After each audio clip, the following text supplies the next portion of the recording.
টাকা যখন ঘু হয়। তা বাপ, তুমি আমার মেয়ের বিয়ে করতে চাচ্ছ? হ্যাঁ সাহেব। তা বাপ, আমার মাই তো তোমার সাথে বিয়ে দেবো না। কেন?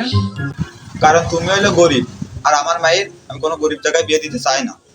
আপনার মেয়েকে আমি অনেক ভালোবাসি, তবে আমি বাঁচবো না। আমি বুঝতে পারছি, আমার যতগুলো ঘু আছে শুধু বসে বসে খাতে চাইছি, তা আমি কোনোদিন হতে দেবো না। আর আমার মায়েরও কোনোদিন তোর কাছ থেকে বিয়ে দেবো না। সাহেব, সত্যি কথা বলতে আপনার ভুল বোঝার কোনো লোভ নেই। আপনার বউ আমি সারা জীবন বসে বসে শান্তিতে খেতে চাই না। আপনার মেয়েরাই আমার চাই।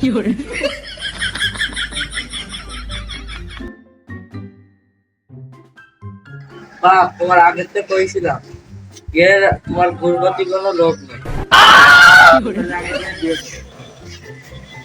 তা বাপ শোনেন, একদিন আপনার সাথে আমার অনেক গ্রুপ, সেই দিন আপনার মেয়েরে নিয়ে সারা জীবন বসে বলে শান্তি মতো ওই খাবো। এই নে তো 10 লাখ ঘু, এই ঘু নিয়ে তুই সারা জীবন বসে বসে খাই গে, তবুও আমার মাইন্ডটা ছেড়ে দে।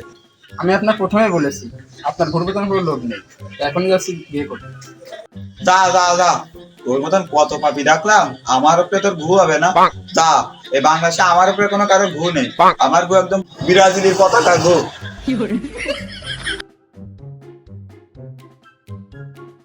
এই নেন আমার 10,000 টাকা ব্যাংকে রাখুন। এই ঘু কি অবস্থা, ব্যাংকের তো যখন ঘু নেন সেই সময় তো ভালো ঘুই নেন, আর তুই এক সময় এইসব পয়সা খারাপ ঘু দেন না। মনে করেন অনেকদিন ফেরত দিচ্ছিলাম তো তাই এই অবস্থা। এই ঘু যখন আমি বড় বড় ব্যাংকে দিয়ে আসি, সবাই আমার কি করে জানো, এখানে লাগে না। তো এইবারের মতন এই পয়সা ঘু নিলাম, যেন সামনের বছর এই পয়সা ঘু যেন না আসে, ভালো ভালো ঘু দিয়ে। তো যাও, এবারের মতন চলে যাও।